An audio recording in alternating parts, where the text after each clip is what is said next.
Hello students, today we will discuss about the perineum in continuation with the previous demonstration over the pelvis. So, as we all know with our previous knowledge that this perineum is the lowest region of the trunk in the anatomical position where all the external genitalia and anus is located, and this is placed below the pelvic diaphragm. What is pelvic diaphragm?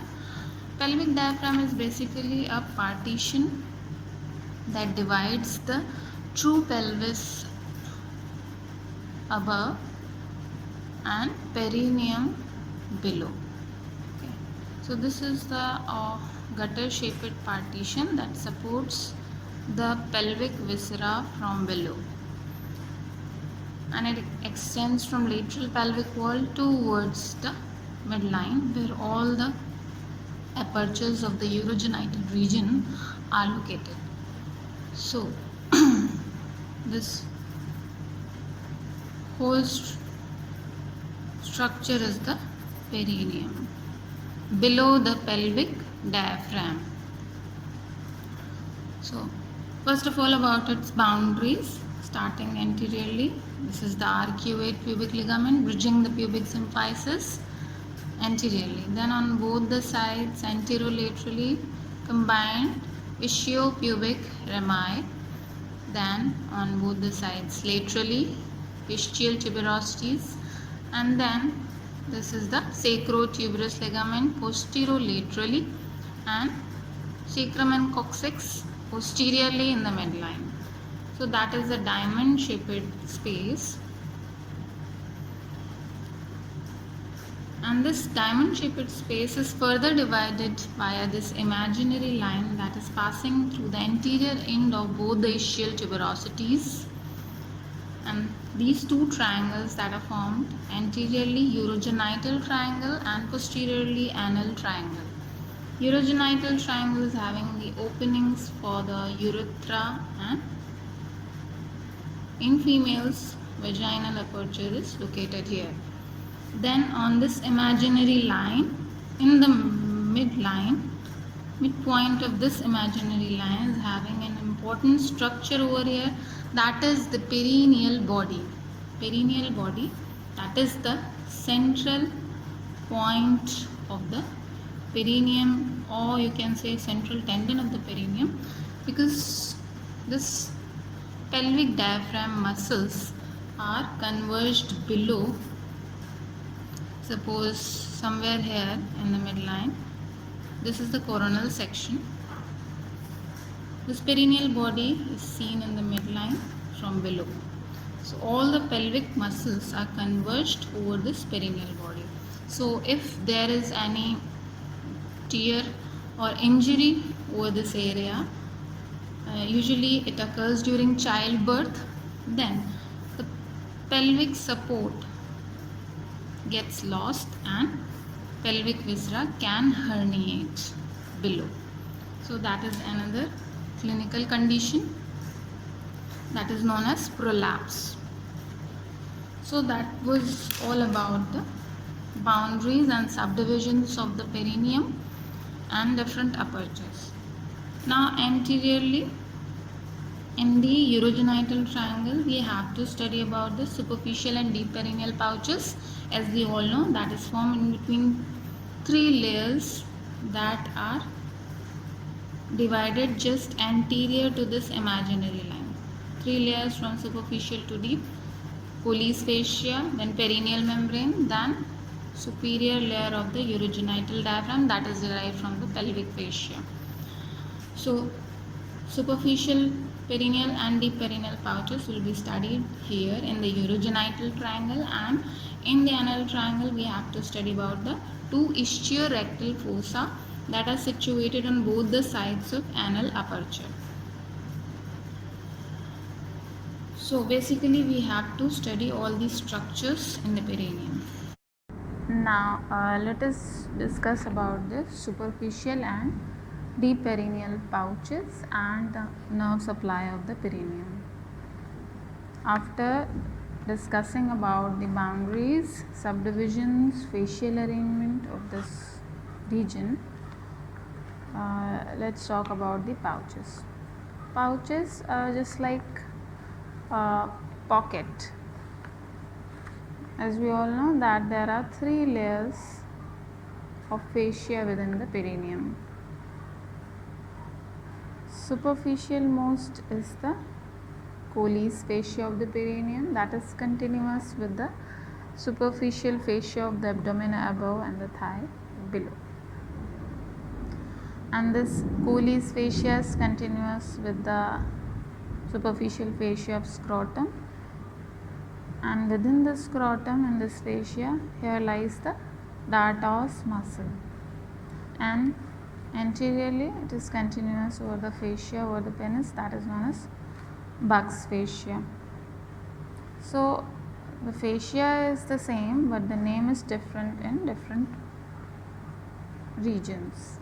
Then the next layer just anterior to this perineal body, the fascia over this urogenital triangle is triple layered. So the next layer or the middle layer is the layer of perineal membrane. This perineal membrane is thicker and tough in males due to attachment of the bulb of the penis, and irregular and divided into 2 halves due to one more opening, that is a vaginal opening within the female urogenital triangle. Then the third layer or the deeper layer is the superior layer of the urogenital diaphragm, and this perineal membrane is also known as inferior layer of the urogenital diaphragm, and the space in between these two is the deep perineal pouch. This is the deep perineal pouch in between the deeper 2 layers, and superficial perineal pouch in between Colles fascia and perineal membrane. This superficial pouch is open anteriorly and deep pouch is closed on all the sides because the above 2 layers are fused anteriorly just behind the pubic symphysis, shortly behind the pubic symphysis, and this is closed on all the sides. Posteriorly, both these 2 layers are fused at the perineal body, and on both the sides they are attached to the inner aspect of the ischiopubic ramus. So this acts like a pocket, okay, pockets of a purse. Purse is having different pockets in between different layers, okay. The superficial pocket is superficial perineal pouch and deeper pocket is the deep perineal pouch. So the superficial pouch is open anteriorly and it is continuous with the superficial inguinal space above. So any injury or extravasation of the urine within this pouch leads to spread above within the superficial inguinal space, and any extravasation of the urine means if here passing from both these pouches, this is the passage of the urethra, okay. So if the urethra is ruptured within this superficial perineal pouch, leads to extravasation of urine spreading in the scrotum, then penis and the superficial inguinal space. But if the rupture occurs within this part, means between these 2 layers, superior and inferior layers of urogenital diaphragm, this leads to the collection of urine within this closed space. So this is the clinical importance of these 2 pouches. So why this deep perineal pouch? The 2 layers that are limiting it above and below. Why these are known as superior and inferior layer of urogenital diaphragm? Because here within the urogenital triangle there is a situation of urogenital diaphragm composed of two muscles, deep transverse perineum and sphincter urethrae. So superficial transverse perineum and deep transverse perineum, these two are the muscles that are running from the perineal body to the ischial tuberosity, and they are separated by the perineal membrane.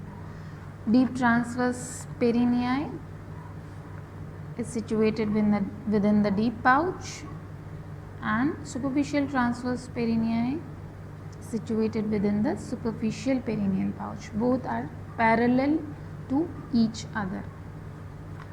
There are other muscles within the superficial perineal pouch. These are the bulbospongiosus and ischiocavernosus.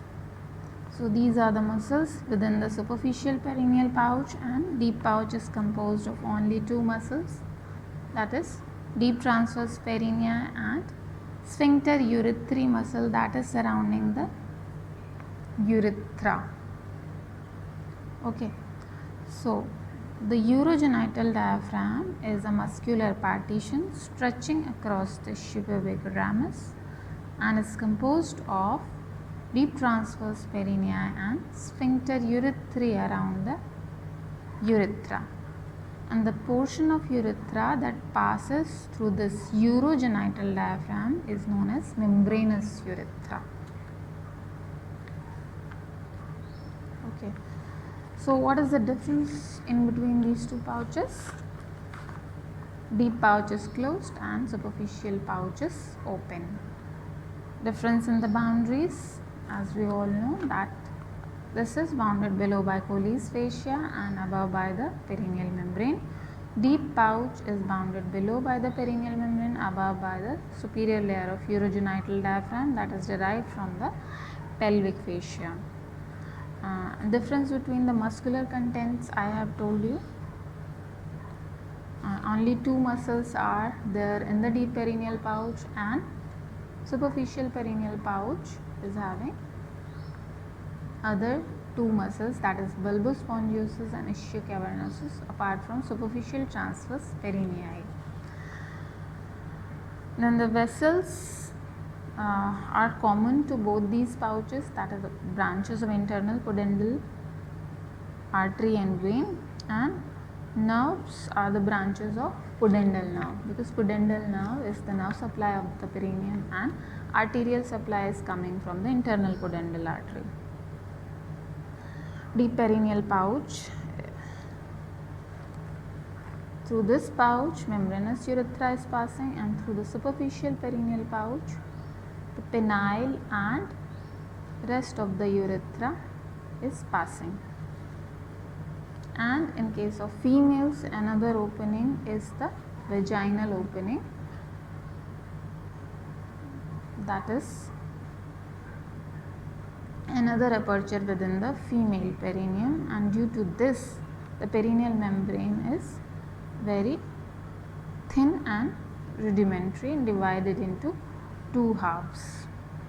So that was the difference between male and female and superficial and deep perineal pouches. Now about the nerve supply of the perineum. Already told to you that main nerve is the pudendal nerve coming from the sacral plexus, having a root value S2, S3, S4. The sacral plexus is formed within the substance of the piriformis muscle, and pudendal nerve is coming over the dorsum of the ischial spine. This is the ischial spine in between greater and lesser sciatic notches, and over this ischial spine this is a green colored sacrospinous ligament. So pudendal nerve passes over the dorsum of the ischial spine along with the pin structures. Pin structures are the pudendal nerve, internal pudendal blood vessels, and nerve to obturator internus. P for pudendal nerve is the medial most structure, and from medial to lateral pin structures are arranged over the ischial spine. Then this pudendal nerve enters the lesser sciatic foramen, then it enters within the interfacial space in the lateral wall of ischiorectal fossa, that is the Alcock's canal or pudendal canal, along with internal pudendal blood vessels, and it lies above the blood vessel. Here it gives out its first branch, that is inferior rectal nerve, along with the inferior rectal artery and vein, and it crosses the ischiorectal fossa from lateral to medial side, and it comes over the medial aspect of ischiorectal fossa and supplies here the external sphincter and anal skin. Then here within the pudendal canal divides into two terminal branches, that is dorsal nerve of penis in male and dorsal nerve of clitoris in female. This is the dorsal nerve of penis in male, clitoris in females, because penis and clitoris are the homologous organs. Then another terminal branch is the perineal nerve, that is going towards the deep and superficial perineal pouches and supplies the muscles over here and sphincter also, anal sphincter also. So that is all about the pudendal nerve and its branches. The other nerves that are contributing to the nerve supply over this region are coming from the lumbar plexus, and another nerve is coming from the sacral plexus. From the lumbar plexus, ilioinguinal nerve and genitofemoral nerve are coming over here and supplying this area, and perineal branch of posterior femoral cutaneous nerve of thigh. This is another branch from the sacral plexus. So in short, or to summarize, pudendal nerve having a root value of S2 to S4, crossing the greater sciatic foramen, lying over the dorsum of the ischial spine, then after entering into the lesser sciatic foramen enters into pudendal canal, gives out the first branch, inferior rectal nerve, supplying external sphincter and anal skin, and then again divides into two terminal branches, dorsal nerve of penis or clitoris, supplying the proximal part of penis and clitoris sensory supply, and then the perineal nerve further giving the sensory and motor branches. Motor branches are supplying the muscles of superficial and deep perineal pouches, and sensory branches are supplying the scrotum and proximal urethra or homologous structure in females, labia majora and minora. So that was all about, in short, superficial and deep perineal pouches and their nerve supply. Thank you. Now we will discuss about the arterial supply of the perineum. The main arterial supply over this area is from the internal pudendal artery that is running over here in the pudendal canal or Alcock's canal, discussed in the lecture on the ischiorectal fossa, where it is, this canal is forming the lateral boundary, and this is an interfacial canal situated in the lateral wall of the ischiorectal fossa. An internal pudendal artery is giving out here terminal branches and supplying the perineal area over here. Now let us discuss about in detail from where it is coming. As we all know that the aorta, abdominal aorta, divides at the level of number 5 vertebra into two common iliac arteries. This is the common iliac artery.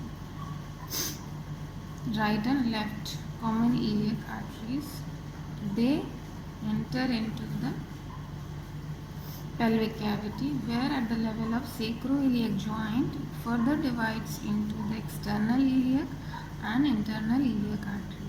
External iliac artery enters into thigh after passing through the mid-inguinal point, and in the thigh it is named as the femoral artery. Now this is the internal iliac, artery that goes towards the true pelvis, and here this internal iliac artery further subdivides or is giving out anterior and posterior divisions. Anterior division, posterior division. So first of all, let us discuss about the branches of the posterior division, because they are only three and mainly supplying the walls of the pelvis. First is the superior gluteal that goes towards the gluteal region through this greater sciatic notch. Then more than one lateral sacral arteries that are going towards the pelvic sacral foramina over here. Here it is articulating, this ilium is articulating with the sacrum, forming sacroiliac joint, and in the sacrum there are pelvic sacral foramina. Through this, these lateral sacral arteries are entering and going out through the dorsal sacral foramina. Then the next one, the last branch is the iliolumbar artery. This is the iliolumbar artery going upwards and laterally. First, during its upward course, it is related to the anterior aspect of the ala of the sacrum. Then it goes laterally and divides into the iliac and lumbar branches. Lumbar branch goes deep to the psoas major and supplies it. Iliac branch goes towards the iliac fossa and supplies the muscles over there. Then let us discuss about its anterior division. The first branch of this anterior division is the superior vesical artery, supplying superior surface of the bladder. The next one is the obturator artery, supplying the or going through this obturator foramen, that is converted into obturator canal between the upper end of this foramen and a bridging obturator membrane. So this obturator artery enters into the pubic area and supplies the muscles and skin over there. Then the next artery is the uterine artery, exclusively found in females. Then inferior vesical artery, that is replaced by the vaginal artery in females, supplies the inferior surface of the urinary bladder. Then this inferior gluteal artery, this enters through this greater sciatic foramen and enters into the gluteal region. Then this is the internal pudendal artery. This is one of the terminal branches. Terminal branches are two, inferior gluteal and internal pudendal. Inferior gluteal is the largest terminal branch and internal pudendal is going towards the gluteal region, then crossing the ischial spine on its dorsum, and it again enters into the true pelvis through the lesser sciatic foramina, and it traverses through this pudendal canal. Here it gives out first branch within this canal itself in the posterior part, inferior rectal artery, that is crossing the ischiorectal fossa from lateral to medial side. Then again in the anterior part of this Alcock's canal, it divides into the perineal artery and artery to the penis or clitoris. Artery to the clitoris in female and artery to the penis in males. And another perineal artery that goes towards the perineal pouch and supplies the muscles and sphincter over there. This is another diagram showing the branches of this internal pudendal artery. First branch in the posterior part of ischiorectal fossa is inferior rectal artery. Then in the anterior part of Alcock's canal it gives out the perineal branch, that is again entering into deep perineal pouch. Then in the superficial perineal pouch it is giving out the scrotal artery and transverse perineal artery. Scrotal artery goes anteriorly in the urogenital region and pierces the perineal membrane in the posterior part. This is the perineal membrane of male and females, and in the posterior part of this perineal membrane, these are the two medial and lateral, posterior scrotal posterior labial artery in females. Okay, because scrotum and labia majora are the homologous organs of males and females. So this posterior scrotal arteries, two posterior scrotal arteries are piercing the perineal membrane arising from this perineal artery. Then one artery that is going towards the urogenital region, that is another terminal branch that goes anteriorly, and it again gives out dorsal artery and deep artery of penis and dorsal artery and deep artery of clitoris in females. So that is the dorsal artery and that is the deep artery of penis in males, dorsal and deep artery of clitoris in females. So these two arteries are the branches of the artery to the penis. That is the another terminal branch of this internal pudendal artery. Then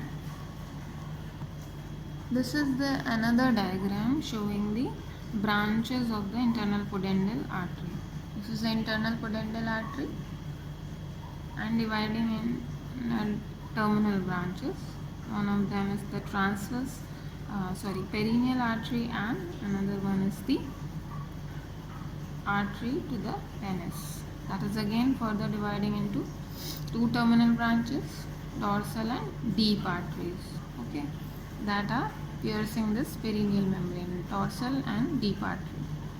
Then it gives out two other arteries on its way, that is the urethral artery on each side of the urethra, supplying the posterior part of the urethra itself. Then artery to the bulb that supplies the bulb of the penis and bulb of the vestibule in females. So these are the arteries piercing this perineal membrane. So running from posterior to anterior side, two posterior scrotal artery, medial and lateral, that are the branches of the perineal artery. Then branches of the artery to the penis or clitoris from anterior to posterior are the dorsal artery, deep artery, artery to the bulb of penis and artery to the bulb of vestibule in females, and on each side of the urethra, urethral arteries. I am not drawn here, it is drawn here only in males. Urethral artery on each side of the urethra. Then another structure that is piercing the male perineal membrane is the duct of the bulbourethral glands. So that completes the structures piercing this perineal membrane in males and females. You have to remember the homologous structures in males and females, then it is very easy to remember that. Then there's some other structures that are passing in between the gap between the transverse perineal ligament and arcuate pubic ligament is the deep dorsal vein of penis and clitoris in females, and on each side two nerves are the dorsal nerve of penis in male and dorsal nerve of clitoris in females. So these are the structures not piercing the perineal membrane and passing in between the gap. So that's all about the structures piercing the perineal membrane along with the branches of the internal pudendal artery.